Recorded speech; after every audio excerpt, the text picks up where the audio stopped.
Pakiusap ko sa DPWH, huwag po ninyo kayong magtatayo.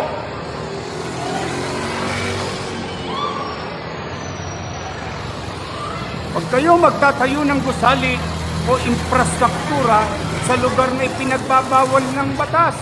Saan ka nakakita? Pera ng congressman.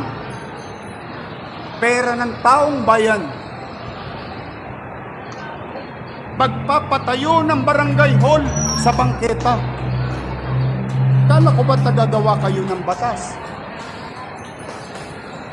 Bakit kayo nagtatayo ng barangay hall at building sa tapat ng eskwelahan? Nasakripisyo ang teacher, estudyante, para lang ma-display nyo mga pangalan ninyo sa mata ng publiko na kayo'y may ginawa. Pero ikinarga ninyo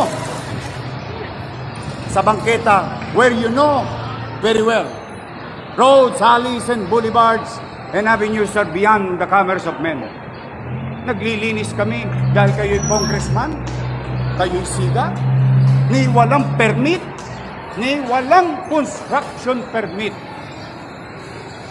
ni walang building permit. Subukan niyong gawin yan sa harapan ko ngayon.